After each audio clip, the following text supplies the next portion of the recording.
You think you're in love. But let me ask you something really honest. Would you still be with this person if money wasn't a problem?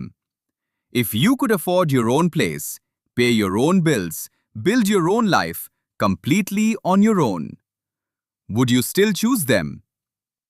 Take a second. Really think about it.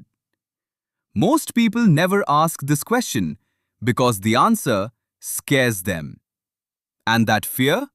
That's exactly what we need to talk about today. Here's what psychology actually tells us about couples under financial stress.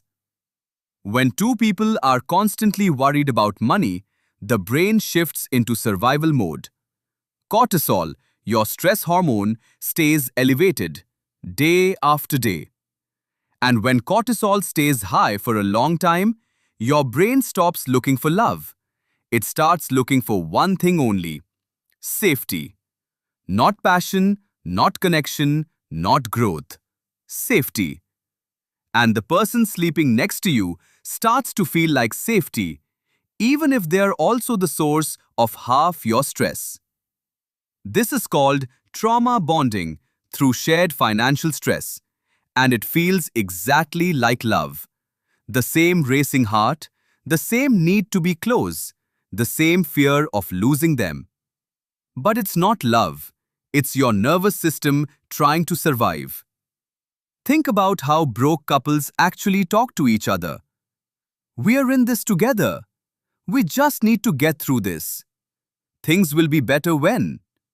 That's not a relationship. That's a survival pact. And survival pacts have one major flaw.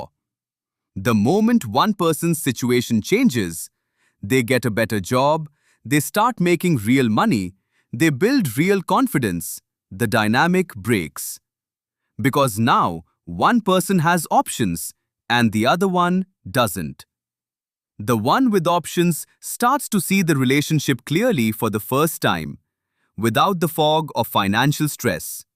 And what they see isn't always love. Sometimes it's just two people who were scared at the same time.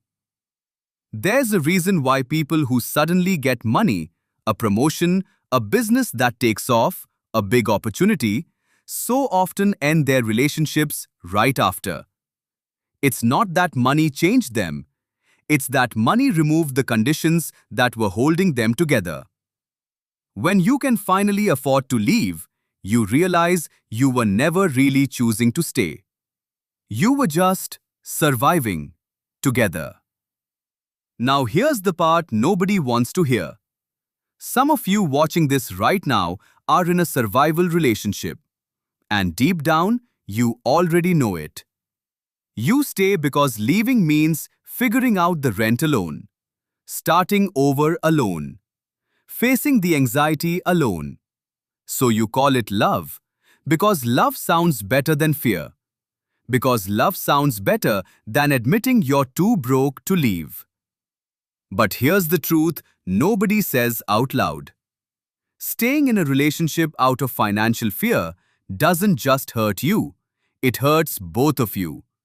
Because you're both stuck in a version of the relationship that was built on stress, not on choice, not on genuine love, on survival. And neither of you gets to find out what you could actually be if you were both free. So what do you do if you recognize yourself in this? First, don't panic. Recognizing a survival dynamic doesn't mean the relationship is over. Some couples go through financial stress together and come out stronger.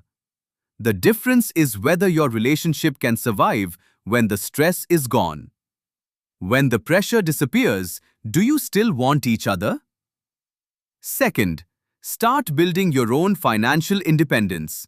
Not to leave, but to give yourself the freedom to actually choose. Because a choice made from freedom means everything. A choice made from fear means nothing. Real love is not built on shared debt and shared stress. Real love is a choice you make when you have options, and you still choose that person. Not because you need them to survive, but because life is genuinely better with them in it.